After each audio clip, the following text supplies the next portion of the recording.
Produire 10 millions de tonnes de maïs pendant la campagne agricole 2023-2024, c'est le défi que le ministre de l'Industrie et du Commerce compte relever en vue de faire face au récurrent déficit de la farine de blé dans notre pays. Il a reçu hier les acteurs industriels de la minoterie.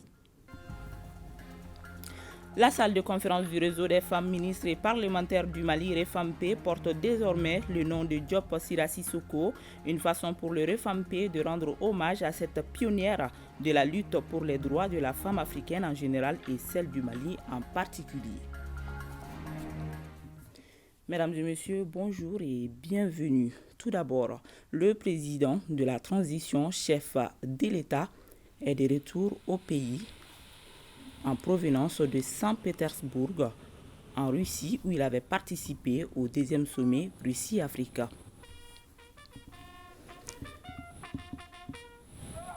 L'avion transportant le colonel Assimi Goïta s'est immobilisé sur l'aéroport international président Modibo Keïta Sénou ce matin à 9h45. À sa descente d'avion, le président de la transition a été accueilli par le Premier ministre Dr Choguel Kokala Maïga. Ensuite, il a salué d'autres personnalités ainsi que les membres du gouvernement.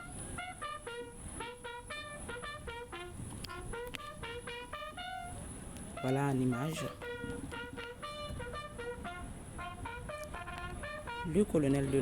le colonel Assimi Goïta saluant les personnalités ainsi que les membres du gouvernement.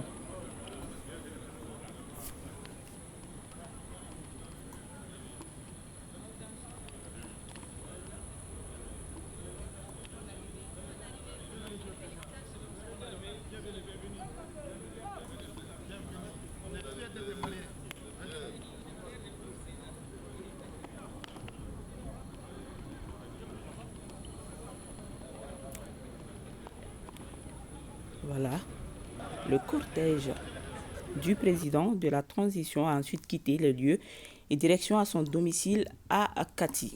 Je le disais, comment mettre en place un programme national de production de 10 millions de tonnes de maïs pendant la campagne agricole 2023-2024 en vue de faire face au récurrent déficit de la farine de blé dans notre pays. C'est autour de cette préoccupation que le ministre de l'Industrie et du Commerce Moussa Alassane Diallo a rencontré hier les acteurs industriels de la minoterie. Reportage Mamari Koni. Après les batailles diplomatiques et sécuritaires, place à la bataille économique.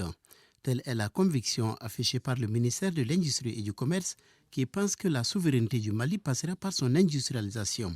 C'est pourquoi au ministère en charge de l'industrie, l'heure est à la refondation de la politique industrielle. Une politique qui doit désormais reposer sur la promotion et le développement des industries en vue de la transformation des produits locaux. Toutes les difficultés que notre pays a aujourd'hui sur le sucre, toutes les difficultés que notre pays a aujourd'hui sur la farine, c'est des problèmes structurels. Et à ces problèmes structurels, nous avons toujours apporté une réponse conjoncturelle, notamment par le biais de l'importation. Le Mali n'a jamais été autosuffisant en production de farine. Le Mali n'a jamais été autosuffisant en production de sucre. Cette politique, dira le ministre Diallo, a ses limites. Il s'agit à présent de bâtir une réponse structurelle au déficit récurrent de farine de blé, d'où ce cadre d'échange avec les industriels du secteur de la farine. Comment aujourd'hui assurer la production de 10 millions de tonnes de maïs par an, de façon à ce que ce maïs puisse être transformé par nos usines, par nos minoteries, en farine de maïs consommée par les Maliens. Bien sûr, on va continuer à promouvoir aussi la culture du blé, mais pour le moment, nous avons des variétés de maïs qui peuvent te faire 8 tonnes, 9 tonnes et même 10 tonnes à l'hectare. L'État jouera toute sa partition, souligne le ministre de l'Industrie et du Commerce, en termes d'accompagnement des stratégies et des politiques publiques. La deuxième partie, la plus importante pour cela, c'est aussi d'engager un programme d'information, de sensibilisation et, comme je l'ai dit, même d'éducation industrielle en direction des consommateurs. Il faudra que les consommateurs aussi maliens apprennent à consommer malien. Le gouvernement promet par ailleurs d'intensifier la lutte contre la fraude et la concurrence déloyale. Quant au programme de production de 10 millions de tonnes de maïs, il est prévu pour la campagne agricole 2023-2024. Il sera mis en œuvre par les départements de l'agriculture, de l'économie et des finances et celui de l'industrie et du commerce, a-t-il ajouté. Dans le cadre de la célébration de la journée panafricaine de la femme, le réseau des femmes ministres et parlementaires du Mali, REFAMP, a rendu un hommage mérité à une pionnière de la lutte pour les droits de la femme africaine en général et celle du Mali en particulier. Il s'agit de Diop Sira Sissoko. La salle de conférence du REFAMP porte désormais son nom. Boubacar Bablin Touré pour les détails. Une célébration du 31 juillet, journée de la femme africaine, pas comme les autres, par le réseau des femmes ministres et parlementaires du Mali, REFAMP. Ces pionnières ont décidé pour cette édition 2023 de rendre hommage à Diop Sira Sissoko, une icône de la lutte pour les droits des femmes au Mali, en donnant son nom à la salle de conférence du siège du REFAMP Mali. Madame Diop Sira Sissoko fut l'une de ces pionnières à clamer l'instauration des droits égaux pour les hommes et les femmes en Afrique, malgré les différences ethniques et linguistiques sur le continent. De son parcours de combattante en faveur de l'amélioration significative des conditions de vie de la femme malienne en particulier et africaine en général, nous retiendrons l'éducation des enfants et la formation des adultes grâce à l'alphabétisation fonctionnelle, la place importante de la scolarisation des filles et la poursuite vers les études supérieures, son immense apport au ministère de l'Éducation nationale, confronté au drame de la déscolarisation des filles, des abandons scolaires suite aux grossesses précoces. Cette initiative est plus que salutaire, car comme le dit l'écrivain poète Birago Diop, ceux qui sont morts ne sont jamais partis. Ils sont dans l'ombre qui s'éclaire et dans l'ombre qui s'épaissit. Les morts ne sont pas sous la terre. Oui, Tanti Sira n'est pas partie. Elle est dans la salle. Elle est dans nos esprits. Elle est dans nos actes de tous les jours. La famille Diop Sissoko se réjouit de cette reconnaissance à l'endroit de la Tanti nationale et que son combat pour l'émancipation de la femme africaine en général et celle du Mali en particulier soit un exemple pour la nouvelle génération. Nous avons tous ensemble bénéficié pleinement de ces enseignements tant sur le plan scolaire que sur celui des valeurs sociétales, culturelles et civiques qu'elle n'a cessé de nous prodiguer jusqu'à son dernier souffle. Ces femmes pionnières d'avant la période des indépendances, d'après la période des indépendances, de manière intergénérationnelle, jusqu'à ce jour, ont tout donné pour le développement de la femme africaine. Pour la grand-mère, je dois l'appeler comme ça, la grand-mère Diop Sira Sissoko, pour la femme, pour le haut fonctionnaire, pour la directrice, pour la syndicaliste de première ère, je ne peux dire que merci. La coupure symbolique du ruban, des témoignages à l'endroit de cette figure emblématique ont été entre autres faits marquants de cette cérémonie d'hommage dans le cadre de la journée panafricaine de la femme. Toujours dans le cadre du 31 juillet, la coordination du mouvement Mali Espoir de la commune 4 de Bamako a organisé une cérémonie de reconnaissance. L'événement a été marqué par le lancement de la formation de 50 femmes aux techniques de maquillage pour l'autonomisation de la femme. Dauda Kouni. La femme était à l'honneur à cette activité du mouvement Mali Espoir, coordination de la commune 4. Elles étaient plusieurs à recevoir les attestations pour leurs efforts dans le développement de la commune et pour le rôle qu'elles jouent pour la réussite de la transition. Il s'agit pour nous femmes de commune 4 du district de Bamako de saisir cette occasion afin d'apporter notre soutien à la transition à sa tête colonel Assimi Goïta, président de la transition, chef de l'État. Qui dit femme dit la vie. Si les femmes osent, tout sera sur la bonne voie. Ça, c'est un signe de reconnaissance envers les femmes. D'autant plus que c'est des femmes battantes qui ont été récompensées. Mais il y a beaucoup de femmes, mais on ne peut pas le faire tout ensemble. raison pour laquelle on a ciblé des femmes pour leur remettre des attestations. Les autorités communales louent les actions du mouvement Mali Espoir dans le cadre du soutien aux autorités de la transition. Le mouvement Mali Espoir est là en commune 4, ils sont vraiment en train de travailler, on voit leur action. Bien vrai qu'ils sont en train de soutenir le président de la transition, mais ils sont en train d'œuvrer pour le développement de la commune. Donc nous, les élus de la commune 4, on ne pouvait pas rester en marche. Ils ont sollicité à ce qu'on soit là. On est là pour vraiment leur montrer notre soutien, notre engagement à côté d'eux. La cérémonie a été l'occasion pour lancer la session de formation en maquillage au profit d'une 50aine de femmes. La session durera 3 mois. La semaine mondiale de l'allaitement maternel, c'est du 1er au 7 août 2023. Le thème de cette édition est « Favoriser l'allaitement maternel, faire une différence pour les parents qui travaillent à Inaba ». Au Mali, la recommandation retenue est de mettre le bébé au sein dans les 30 minutes qui suivent l'accouchement. Cela permet au nouveau-né de bénéficier du colostrum, premier lait, riche en vitamine A, en protéines, en acides gras, en anticorps et en facteurs de croissance nécessaires pour son développement harmonieux. Il s'agira donc, pour cette édition 2023 de la Semaine mondiale de l'allaitement maternel, d'informer la population sur le point de vue des parents qui travaillent sur l'allaitement et le rôle parental, encourager les congés payés optimaux et un soutien de travail qui sont des outils importants pour permettre l'allaitement. Engager avec des individus et des organisations la collaboration et le soutien à l'allaitement au travail. Galvaniser l'action visant à améliorer les conditions de travail et soutien approprié à l'allaitement. Concernant les mères travailleuses, d'autres efforts ont été entrepris par les autorités du Mali afin qu'elles puissent allaiter leurs bébés pendant les heures de travail. Ainsi, il est accordé à la femme fonctionnaire qui allaite 1 heure de tétée par jour de la naissance au 15e mois de l'enfant. L'allaitement maternel donne à chaque enfant un grand départ dans la vie de manière équitable. L'allaitement maternel est naturel et économique. L'allaitement maternel garantit la santé et le développement harmonieux de l'enfant. Unissons nos forces pour protéger, promouvoir et soutenir l'allaitement maternel.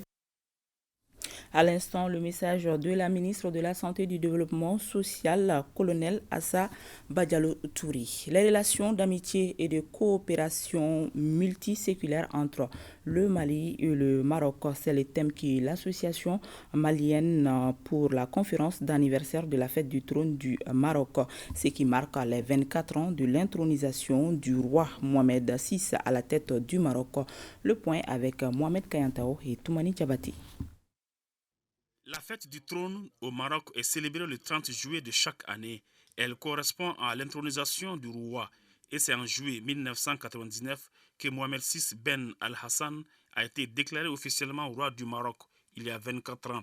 Cette fête d'anniversaire n'est pas passée sous silence par l'ambassade du Maroc et l'AMAMA, Association malienne d'amitié Mali-Maroc, et c'est à travers une conférence débat. Notre but est de démontrer, si besoin en était encore, la nécessité de renforcer, raffermir, consolider, dynamiser, soutenir, développer encore plus la coopération bilatérale entre le Mali et le Maroc. L'historique de la fête du trône au Maroc, les relations d'amitié et de coopération entre les deux pays et les perspectives de renforcement de la coopération économique, industrielle et le développement rural sont les principaux thèmes qui ont meublé cette conférence. Nous, Maliens, et nous, Marocains, nous avons su construire une communauté de vie et de destin. Il est donc normal que de ce point de vue, l'amicale Mali-Maroc, qui assure à sa façon la permanence et la pérennité de nos liens séculaires, se saisisse de l'occasion de la fête du trône pour magnifier un moment unique et historique. Les accords de coopération signés entre le Mali et le Maroc sont également au centre de la rencontre. Il s'agit de l'accord relatif à l'encouragement et à la protection réciproque des investissements, les conventions sur les non-double imposition et de lutte contre l'évasion fiscale, l'accord de coopération dans le domaine de l'élevage, l'accord relatif aux services aériens, le protocole de coopération industrielle. Ce sont deux pays frères. Nos relations sont régies par un ensemble d'accords et de mémorandums. Le Maroc, il y a une présence dans le secteur bancaire de services. Il y a plus de 4 banques au Mali. Il y a la télécommunication. Il y a aussi la RAM, la Royal Air Maroc, qui est présente ici. Il y a aussi une présence au niveau du secteur de la santé. Une séance de prière et de bénédiction a mis fin à la journée de célébration du 24e anniversaire de l'accession du roi Mohamed VI à la tête du Maroc.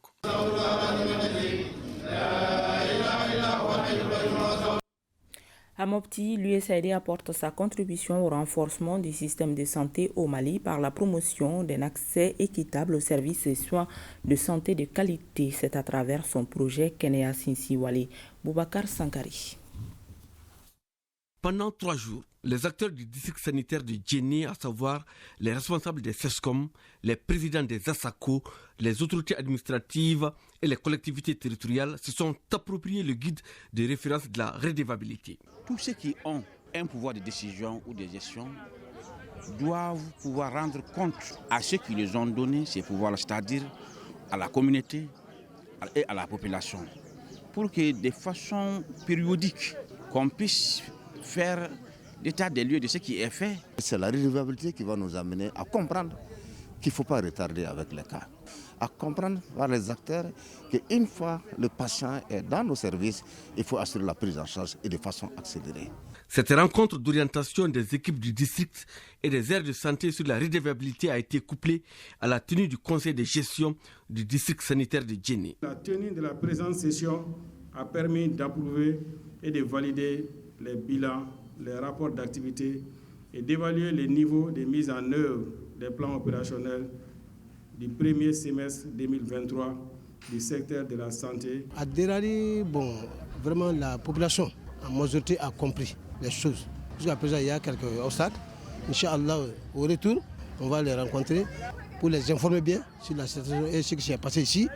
Au terme de cette rencontre, de nombreuses recommandations ont été formulées. Il s'agit de tenir régulièrement les réunions du comité de surveillance, d'affilier le personnel de santé à l'INPS et de rendre effectives les activités de la mutuelle. Cette session s'inscrit dans le cadre des activités du projet Kenya Sinsiwale, un projet financé par l'USAID pour renforcer le système de santé au Mali. La contribution de la diaspora dans l'économie du Mali est estimée conséquente. C'est pourquoi les responsables du magazine à la découverte des leaders veulent encourager ces hommes et ces femmes qui fournissent des efforts pour le bien-être de leurs compatriotes restés au Mali. La 6e édition de sa traditionnelle récompense qui se pointe à l'horizon s'intéresse au monde de la diaspora malienne installée en Europe. Cette initiative vise à encourager les futurs lauréats afin qu'ils redoublent d'efforts. Adama Traoré. Le magazine à la découverte des leaders, dénommé Marlid, s'intéresse aux leaders de la diaspora malienne établie en Europe, d'où cette conférence préparatoire de la 6e édition. La rencontre a été l'occasion de répertorier quelques leaders installés en Europe. Ils évoluent dans tous les domaines de la vie socio-professionnelle, culturelle et sportive. Pensez à nous, encore nous encourager sur ces engagement pour le Mali. Je suis très content de cette organisation et je suis très content aussi le soir et porté sur ma petite personne. La marraine Koumba Bagayougo, intervenant depuis Paris, apprécie cette initiative de reconnaissance des Marlides à l'endroit de la diaspora. Les initiateurs entendent s'intéresser à l'effort de tout un chacun pour la construction nationale. Il est établi que l'épargne des Maliens de l'extérieur est principalement constituée et gérée dans les pays de résidence. Les ressortissants de la diaspora apportent également une contribution significative au financement des projets d'infrastructures sociales dans les régions d'origine et jouent un rôle important quant au dynamisme du financement du marché de l'immobilier au Mali. Les parrains et les représentants des ministres en charge des sports n'ont pas manqué de souligner leur accompagnement à cette œuvre de construction nationale. Nous devons nous appuyer sur ces jeunes pour que demain soit meilleur. Et je pense qu'avec Madlit et tous ceux qui sont ici présents, les lauréats, chacun va apporter sa petite pierre à l'édifice national. Les statistiques dont nous disposons démontrent que chaque année, les enfants de notre pays qui sont en dehors du pays envoient plus de milliards d'euros chaque année, soit plus de 600 milliards de francs CFA chaque année. En entendant les distinctions officielles des entrepreneurs de la diaspora, les responsables du magazine à la découverte des leaders, Marlid, veulent à travers cette démarche encourager le travail bien fait. Le Haut Conseil islamique de Koulikoro et la Ligue malienne et érudits pour la solidarité islamique du Mali, l'imama de Koulikoro, ont organisé vendredi dernier une séance de lecture du Coran pour la sauvegarde de la souveraineté retrouvée, la paix et la stabilité au Mali. Ils ont également prié pour une bonne pluviométrie et la réouverture de l'usine à Uikoma de Koulikoro, nous dit Ousmane Kouita. Les fidèles musulmans de Koulikoro se sont donné rendez-vous en ce vendredi 28 juillet qui coïncide au 10e jour de l'année islamique ou Ashura pour une séance de lecture du Saint-Coran. Objectif, implorer le Tout-Puissant Allah subhanahu wa ta'ala pour la paix, la stabilité et la cohésion sociale au Mali. Et également prier pour la réouverture rapide de l'Ikoma pour le grand bonheur de Koulikoro. L'initiative vient du Haut Conseil islamique de Koulikoro et la Ligue malienne et pour la solidarité islamique au Mali, l'imama de Koulikoro. Nous avons initié cette lecture du Coran pour demander la clémence d'Allah pour le Mali et pour Koulikoro, afin qu'il nous vienne en aide à sauvegarder notre souveraineté et pour le développement de Koulikoro.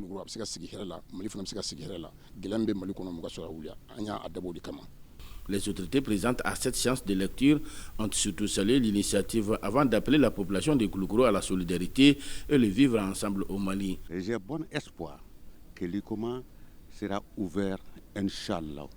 Et la souveraineté qu'on est en train qui a déjà trouvé d'ailleurs, là c'est un appel à la population de Koulikoro, qu'ils soient unis, qu'on soit toujours ensemble pour que Koulikoro puisse sortir de l'horreur. Au nom du gouverneur, je prie avec eux, le Tout-Puissant, tout ce que nous venons de lui demander, vraiment qu'il nous l'accorde. C'est lui qui nous renseigne à travers son prophète Mohammed, paix et salut sur lui. Des bénédictions ont été formulées à la fin de la cérémonie pour la consolidation de la souveraineté retrouvée, la paix et une bonne campagne agricole au Mali et surtout la réouverture rapide de l'Ikoma. Et c'est ce qui met un terme à cette édition. Merci de l'avoir suivi. À de maîtres heures, s'il plaît à Dieu.